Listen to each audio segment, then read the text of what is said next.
Saudi अरब इस वक्त ईरानी हमलों की जद पर है और अब तक ऑयल रिफाइनरीज, एयर बेसेस, रिहायशी इमारतों और अमरीकी एम्बेसी समेत कई मुकामात को निशाना बनाया जा चुका है। ईरान का कहना है कि इन हमलों का हदफ अमरीकी एसेट्स हैं। वो इन हमलों पर माजरत ख्वाह ज़रूर हैं, मगर ये हमले जारी रहेंगे। जबकि सऊदी अरब इसे अपनी खुद मुख्तारी की खिलाफ वर्जी समझता है और उसका कहना है कि उसकी सरजमीन अमरीकी हमलों के लिए इस्तेमाल नहीं हो रही।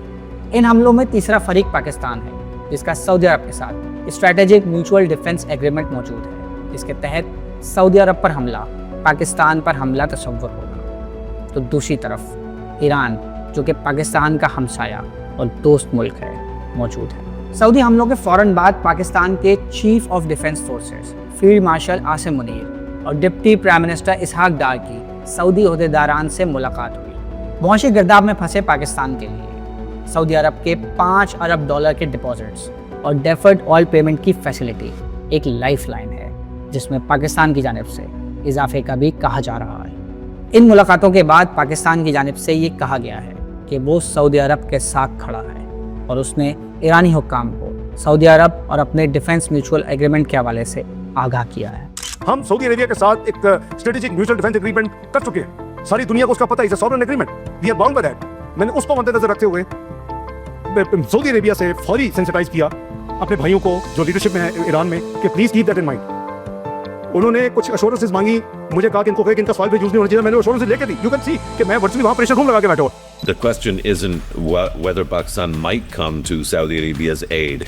I think both countries, even before the Strategic Mutual Defense Agreement, have always operated on a principle of being there for the other before they need the other. So I think there's no question that we will, no matter what and no matter when. मगर सवाल ये है कि क्या पाकिस्तान मौजूदा सूरत हाल में अपने मुआशी मफादात का तहफ़्फ़ुज़ करते हुए दोनों ममालिक के दरमियान बैलेंसिंग एक्ट परफॉर्म कर पाएगा या नहीं।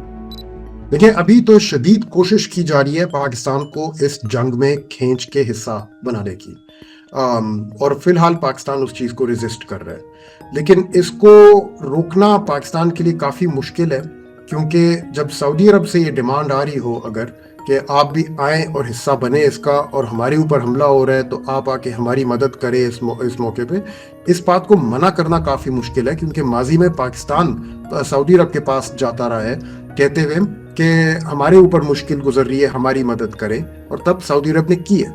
तब डॉलर्स वगैरह में सऊदी अरब ने पाकिस्तान को सपोर्ट दी है। तो कोई तकरीबन $5 अरब की अभी जो पाकिस्तान के जितने भी ज़र मुबादला हैं उसमें से $5 अरब का हिस्सा तो सऊदी अरब का है। और वो लोग बार बार याद दिलाते हैं कि 1998 में जब आपने न्यूक्लियर डेटोनेशंस की थी और इंडिया के रिस्पांस में, तो तब आपका सहारा हमने दिया था, ऑयल फैसिलिटी आपको हमने दी थी, तब डिपॉजिट्स आपके सेंट्रल बैंक में हमने डाले थे।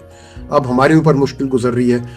तो नॉट ओनली हमारा आपके साथ एक एग्रीमेंट है, स्ट्रेटेजिक म्यूचुअल डिफेंस एग्रीमेंट, लेकिन एक हिस्ट्री भी है जहाँ पे हमने आपकी मदद की है मुश्किल वक्त पे। अब हमारे ऊपर मुश्किल वक्त है तो आपका तो एग्रीमेंट भी है हमारे साथ, और आपकी हमारी एक हिस्ट्री भी है, और हमारे डॉलर्स आपके पास पड़े हुए हैं। तो सब मिला के अब आपके ऊपर फर्ज बनता है कि हमारी हेल्प करने आए। पाकिस्तान फिलहाल वो हेल्प कर रहा है सऊदी अरब की, लेकिन जंग में हिस्सा बने बगैर वो हेल्प कर रहा है ज़बान के थ्रू। वो बात कर रहे हैं ईरान के साथ, और डिप्लोमेसी में जंग को ख़त्म करने की कोशिश कर रहे हैं। इंडोनेशिया के साथ मिल के पाकिस्तान ढूंढ रहे हैं रास्ते जो अमेरिका और ईरान को दोनों को एक्सेप्टेबल हो। अब ये कोशिशें कहाँ तक जायज़ होंगी, और ये बस डिप्लोमेटिक सपोर्ट जो पाकिस्तान दे रहा है, क्या ये काफ़ी होएगा सऊदी अरब के लिए, तो देखना पड़ेगा।